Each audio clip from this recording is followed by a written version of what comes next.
Então a missão, desde o primeiro instante, ela entra na economia espanhola.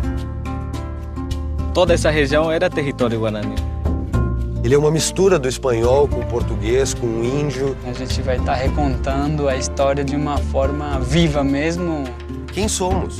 Cada um vai aportar a sua mirada, a sua história. Cada povoado tinha uma milícia, exército esse que chegou a aproximadamente entre 15 a 20 mil guerreiros. Primeiro uma batalha dos papéis, depois é que vai ter a guerra propriamente dita. Eles foram passados a fio da espada, sem necessidade. Só ficou um lado da história. A gente está aqui até hoje.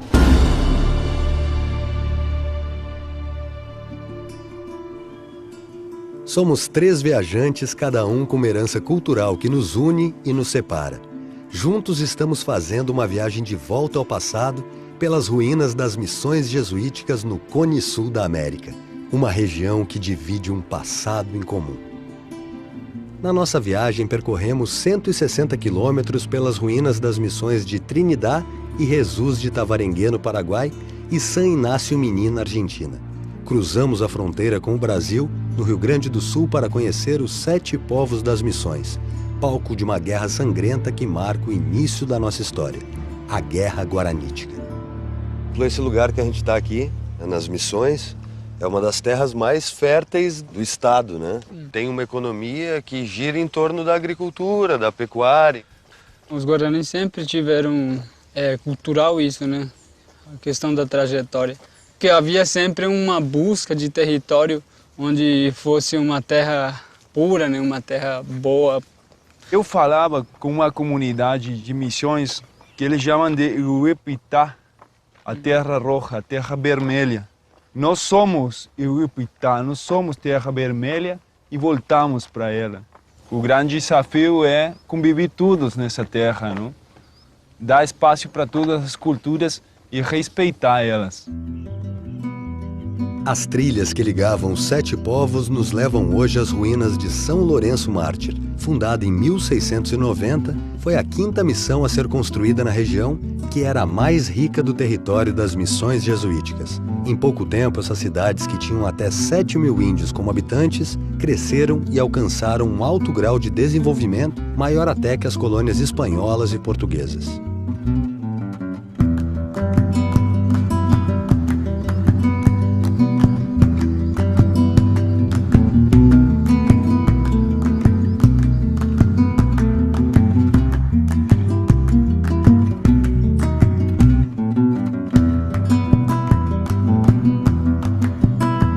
Ao longo do nosso caminho, encontramos pesquisadores que nos ajudam a entender o que aconteceu aqui.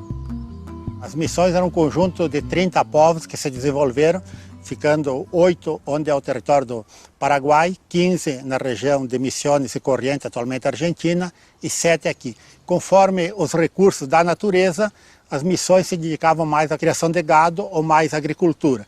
Então aqui os 7 povos das missões tinham grandes estâncias e cada missão teria na época ao redor de 100 mil cabeças de gado. O gado, que foi o grande achado econômico das missões, onde o couro se transformou num dos principais produtos de exportação. Os padres conseguiram fazer com que se desenvolvesse a tecnologia da multiplicação da semente da erva mate, e a erva mate se transformou no segundo produto mais importante das missões, tanto para o consumo interno quanto para a exportação. A missão, desde o primeiro instante, isso é desde o começo, ela entra na economia espanhola.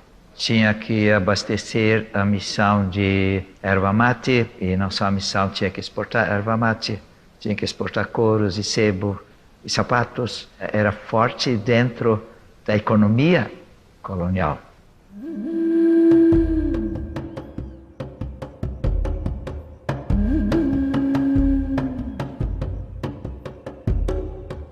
Pelas trilhas que unem os 7 povos, vamos nos aproximando da missão de São João Batista, que hoje pertence ao município de Entre Juiz. Fundada em 1687 pelo padre Antônio Sepp, foi um centro de produção artística, outra marca dos povos missioneiros.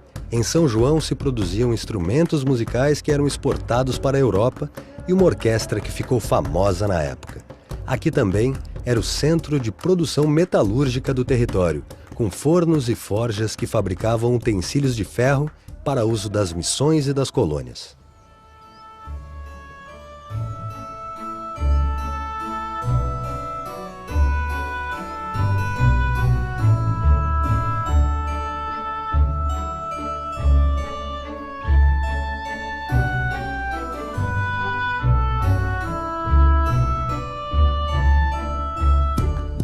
A terra, nota bene, é tão fértil que por toda parte encontrarás uns 12 a 15 mil bois e vacas dos maiores e mais bonitos.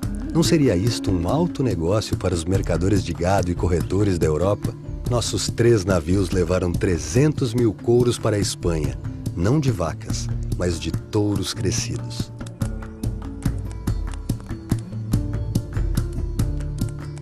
Uma coisa que está sendo muito forte para mim é, primeiro, o meu desconhecimento, né, da história guarani. O que nos chegou foram os relatos dos padres jesuítas. Então, só ficou um lado da história, né? Hoje eu sou fotógrafo, então eu tento colocar um olhar guarani através da lente que eu uso, né? Então hoje, né, a história parece que se inverte, porque no passado os invasores, né, vamos dizer assim, se apropriaram de muitas coisas indígenas. E hoje nós que estamos nos apropriando da tecnologia que é desse outro povo. Então a gente está invertendo a história para a gente estar se inserindo na história de uma forma sem tentar destruir a sociedade do outro. Agora eu acho importante essa troca, assim, e que a tecnologia nos ajude, assim, a aproximar, né? Eu acredito muito que esse início de nossa trajetória, de nós 3 aqui, seja um início de um diálogo entre povos diferentes, e que cria um novo diálogo sobre esses valores culturais e valores históricos.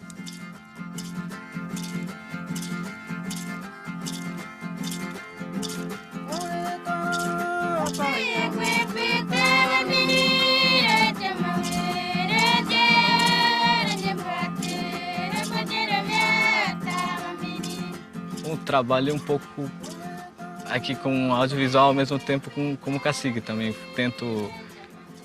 tenho trabalho com jovens que é um pouco usar essa ferramenta, o cinema, e contar um pouco a nossa própria história, do nosso ponto de vista, assim, que a gente mais chamamos de olhar guarani mesmo com o cinema. Qual é a importância do Ivimaraê para vocês, né? Esse caminho do lugar, né, do chão, da terra sagrada. Quando se fala de terra sem mal, é um lugar, uma terra mesmo, ancestrais, onde tem matas, onde tem rios bons.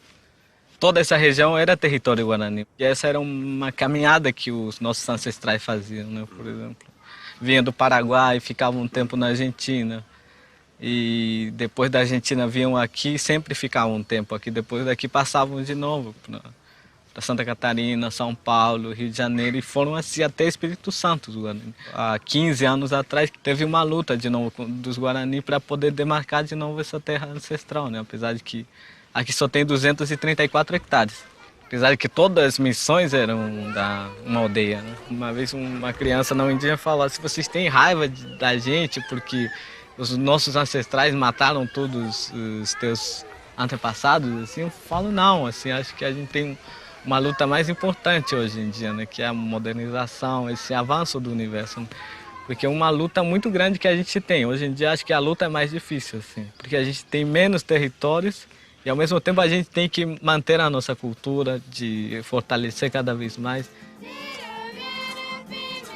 Hoje em dia acho que os Guarani se até agora existimos, é por causa da nossa espiritualidade, né? A gente consegue se adaptar em qualquer situação assim de hoje em dia, por exemplo, no mundo moderno, perto da cidade, é um jeito de a gente permanecer vivo.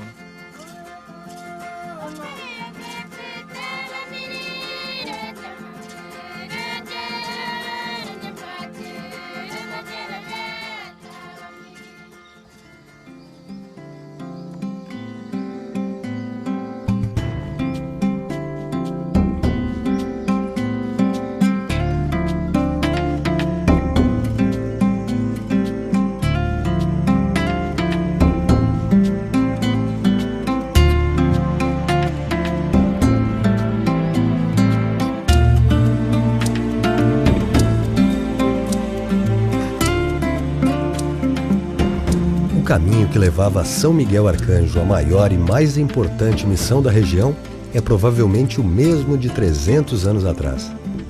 Essa trilha original era percorrida diariamente pelos missioneiros. É impossível não sentir uma energia diferente neste lugar.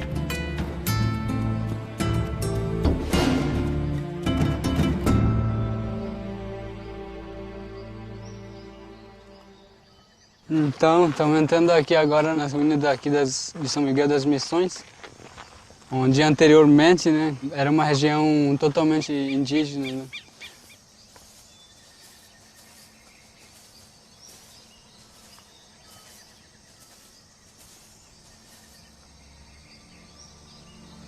Os velhos nossos falam muito dessas ruínas, né, como um espaço sagrado, né? Mas só que é um pouco difícil de entender, às vezes, por que é sagrado, né, quando é um modelo que não é parte da cultura guarani. São Miguel das Missões foi tombada como Patrimônio da Humanidade em 1983. O acervo artístico guardado pelo Museu das Missões é um dos mais ricos deste período. Demonstra a importância de São Miguel e seu alto grau de desenvolvimento econômico e cultural. Foi aqui que os missioneiros decidiram fazer frente aos europeus, entrando em guerra na defesa de seu território. Quando os jesuítas vieram para cá, e aí foi fundada a província jesuítica do Paraguai em 1610, os jesuítas tinham um projeto de colonização. Cada povoado tinha uma milícia, né? Que no conjunto dava esse exército como um todo. Exército esse que chegou dos 30 povos a aproximadamente entre 15 a 20 mil guerreiros, né? Porque o Guarani tinha suas técnicas próprias, né, suas práticas próprias, tinha uma natureza de serem guerreiros. Mas aqui eles aprendiam as lutas táticas e principalmente a usar as armas de fogo. A partir de 1680 uma coisa ficou bastante clara. Esta aqui é uma região de fronteira entre os portugueses e os espanhóis, mas é uma fronteira que não tem limites, é uma fronteira em aberto. E a guerra se torna cada vez mais constante. Nesse momento, nós temos 3.000 índios das missões cercando Assunção a serviço do Império. Nós temos a revolta dos comuneiros, 3 anos fora de casa. Nós temos um exército missioneiro cercando a colônia do Sacramento, anos a fio. Quem sustenta as tropas indígenas são as missões, não é o império. E em casa não funciona nada, eles não estão plantando, as famílias estão sem apoio. Chega um determinado momento que as cortes ibéricas, né, os governantes ibéricos, decidem limitar essas fronteiras, né, até onde vão as fronteiras de Portugal, até onde vão as fronteiras de Espanha. Isso começa lá por volta de 1730, esse debate mais ou menos. Os portugueses encomendam para um cartógrafo francês um mapa do Brasil, chamado o mapa que inventou o Brasil, por sinal. E por esse mapa, então, eles começam a definir que a Amazônia é dos portugueses e o Prata é dos espanhóis. E não levaram em consideração, por exemplo, as populações indígenas que viviam aqui. A guerra vem de uma permuta, de um acordo que é proposto por Portugal, trocar os famosos 7 povos pela colônia de Sacramento. Os índios vão só tomar ciência disso lá por 1752. Inclusive, os jesuítas tentam convencer, sobretudo, né, as elites da necessidade da transmigração. Eles deveriam sair da banda oriental, né, do que hoje corresponde ao noroeste do território sul-rio-grandense, e ir para o outro lado, que corresponde hoje à região das Missões ali, entre rios, correntes, etc. No primeiro momento, eles procuram novos territórios para fazer essa transmigração. Mas no meio dessa negociação, chega uma informação de que haveria uma indenização. E os indígenas veem isso como se os padres tivessem vendido as reduções. Eles não têm essa compreensão de que estava em jogo alguma coisa lá do outro lado do oceano, entre os dois impérios. Eles mostraram uma insatisfação diante de um tratado que foi firmado sem a consulta prévia aos principais envolvidos, que são os próprios índios. E nisso, eles se decidem a escrever as tais cartas. Porque eles receberam uma manifestação, enfim, uma ordem escrita do governador de Buenos Aires, José de Ordonayé, que dizia que se eles não entregassem o território, que eles iam, né, enfrentar a fúria das armas, a guerra. De todas estas cosas a ti te pedirá cuenta nuestro Señor, por no estado a las palabras del Santo Rey. En esta vida lo pagarás. Cuanto más después de muerto lo pagarás eternamente en el infierno. Por tanto, en nombre de nuestro Rey, haznos justicia. Só que, Se o jesuíta não obedecesse e não levasse os índios para o outro lado do rio, ele estaria excomungado. Ele não seria nem mais jesuíta, não seria nem mais cristão. Parte da população foi transmigrada, mas houve aqueles que se colocaram contra a negociação. E de repente, os índios, mas você não nos serve mais, você não está do nosso lado. Você tem que cumprir ordens de fora. E nesse meio tempo, essa oposição ela parte de duas reduções, basicamente da redução de São Nicolau e da redução de São Miguel. E o missioneiro faz cartas ao imperador dizendo: nós até hoje servimos lealmente, durante todo esse tempo nós nunca falhamos, e agora você está nos abandonando. Tem umas cartas impressionantes dos caciques se queixando ao imperador. Esto es lo que hace que no creamos ser esto mandato de nuestro rey. Si el rey supiera el deseo grande que tienen estos portugueses de apartarnos de esta tierra, el deseo de perdernos y lo que nos han afligido y empobrecido. E aí que vai começar todo esse conflito, na qual eles tentaram negociar através dos papéis. Digo, teve primeiro uma batalha dos papéis, depois é que vai ter a guerra propriamente dita. Dios nuestro Señor no es mudable en su voluntad y querer, ni tampoco se puede engañar. De suerte misma es nuestro Santo Rey en esta tierra. Estando en lugar de Dios, no es mudable su voluntad. Por esto, si vinieres, tendremos guerra. Esta guerra queremos nosotros si tú vinieres, y nosotros nos mandaremos contra ti hasta vencerte. E vão alegar exatamente o que? Olha, nós não fomos rendidos pelas armas, nós aceitamos ser vassalos de Espanha, portanto nós não vamos sair dessas terras. E mais, como é que eles iam entregar as terras deles exatamente para os seus inimigos históricos, os portugueses? Eles nunca aceitaram. E aí, a partir de 1754, nós estão em guerra contra as autoridades espanholas, né, contra as autoridades portuguesas, contra parte da igreja, né. Ele tem a chamada Guerra Guaranítica, que ela começa em 1754 e vai até 1756. É uma rebelião colonial, onde os indígenas foram os principais protagonistas. Não são todas as reduções que se envolvem no conflito.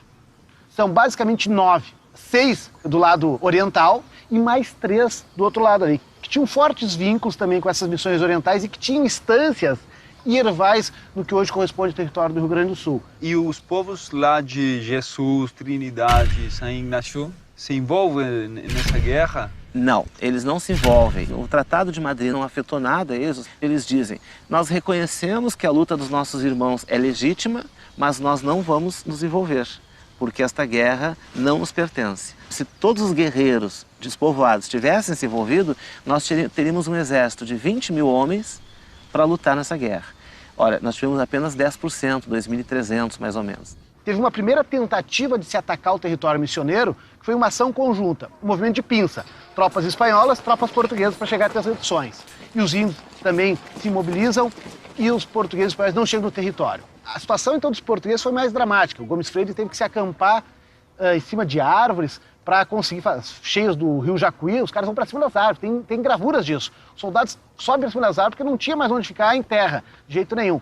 Bom, dão marcha atrás, voltam, né? Os portugueses e espanhóis voltam às suas bases. Depois voltam a atacar o território, aí quando forças coligadas, saem atravessando o território sul-rio-grandense também, e aí sim vão atacar as reduções. São 5 mil homens, né, luso-hispânicos, né, que estão com todas as armas, tem munições, tem armas, tem gado, tem alimentação, tem carretas, tem tudo. E os indígenas não dispõem de tudo isso. Na visão de vocês, na história de vocês, quem de fato foi o Sepete Araju? Muitos dizem que é uma liderança guarani, outros têm dúvidas, né, de que ele realmente seja guarani, mas enfim, ele é uma liderança indígena que até 1752 nós não temos qualquer informação sobre ele. Então, a partir de 1752 ele começa a defender que a terra é dos indígenas, e o Sepete Araju é muito feliz quando diz isso. Se as missões existem, elas existem porque nossos antepassados aceitaram, quiseram, fizeram acordos. E aí, não só ele, mas em todos os cabildos, eles escrevem: esta terra tem dono. E o Sepete Araju se torna o porta-voz dessa mensagem. Querem que deixemos nossas terras, nossos ervais, nossas estâncias e, enfim, todo o terreno inteiro. Este mandato não é de Deus, senão do demônio. nosso rei sempre anda pelo caminho de Deus, não do demônio. Ele nunca foi cacique, é outra coisa que aparece muito. Ele tinha um cargo de cabildante, de alferes, chegou à condição de corregedor por sua capacidade de liderar e que já tinha sido aprisionado pelos portugueses e não queria ir para o enfrentamento aberto. Ele temia muito que numa batalha mais campal eles fossem sofrer as baixas que sofreram. Mas a morte do Tiaraju, ela já sinaliza de que a guerra está perdida. Parece que eles ficam meio acéfalos mesmo nessa questão. Não se cria uma outra liderança tão consensuada que tivesse uma voz ativa nesse momento. Quem assume o comando das tropas é o Nicolas Ienguiru, só que o Ienguiru não era um homem de armas, era um homem de letras. Era um cara mais de reflexão do que de ação. Mas mesmo assim eles não desistem. Eles vão à morte. Cepé Tiaraju morre 3 dias antes da batalha final, da batalha maior, que é conhecida como a Batalha de Caiboaté, que se dá em 10 de fevereiro, na qual os próprios índios informam que morreram em torno de 1.500 indivíduos. Eles foram massacrados em Caiboaté, eles já estavam vencidos e eles foram passados a fio da espada, sem necessidade. Eles se precipitaram nessa guerra, a gente não sabe exatamente por quê. Eu tenho pensado muito que eles foram para a guerra de maneira um pouco afoita, procurando vingar a própria morte do Cepé, do líder moro. E ficou fácil a dominação, né? Eles tomam e efetivamente eles escrevem, né? A guerra está vencida, eles estão apaziguados e os rebelados estão mortos. E aí eles tomam a partir de 56. Eles executam o tratado. Os índios são levados para o outro lado do rio, à força. Então o que o missionário não conseguiu no convencimento, o exército faz e leva os índios para o outro lado do rio. As missões são abandonadas. Aí se desfaz o tratado. Os índios têm que voltar para suas aldeias destruídas. Os próprios jesuítas acabam se indispondo com as cortes, que depois vai resultar, depois da Guerra Guaranítica, né, vai resultar na expulsão dos jesuítas de Portugal em 1759 e na expulsão desses territórios aqui em 1768. Os impérios pedem que o Papa suprima os jesuítas e ele duvida. Eles obrigam o Papa a acabar com os jesuítas. Primeiro o Estado termina, depois eles obrigam o Papa também. Tudo tem a ver com o Tratado de Madrid e com essa reordenação do espaço. Pela primeira vez na história colonial, se fala em limites de fronteira. Nunca tinha se falado sobre isso.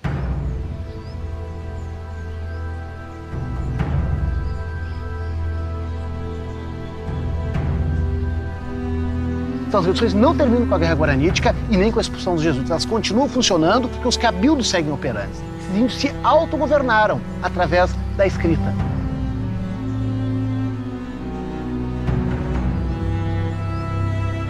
Nessa decadência nós temos vários elementos que jogam ao mesmo tempo. Elementos de guerra, elementos de ambiente, elementos de política. E as missões, então, não têm condições de sobreviver. Os índios são simplesmente neste jogo. Eles representam nada. Uma população simples ali no fim do mundo. Nada. Nada. A grande política europeia da pequena Europa.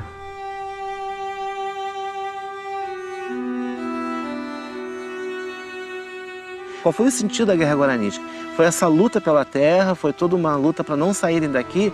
Então, se tu pensar por esse lado, eles venceram, porque eles não saíram daqui.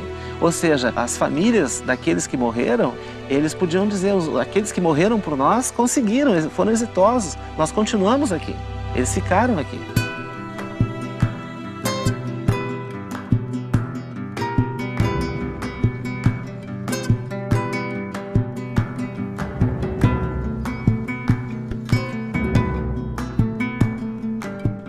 Bom, chegamos no fim dessa jornada. Eu ouvi coisas que eu realmente não conhecia. Eu vi um outro ponto de vista da história que me é totalmente novo.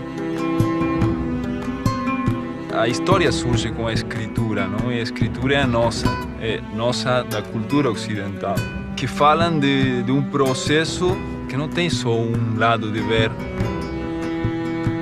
E isso me faz ter certeza absoluta o quanto é necessário trabalhar os dois lados da história, ter respeito um ao outro enquanto povo, né?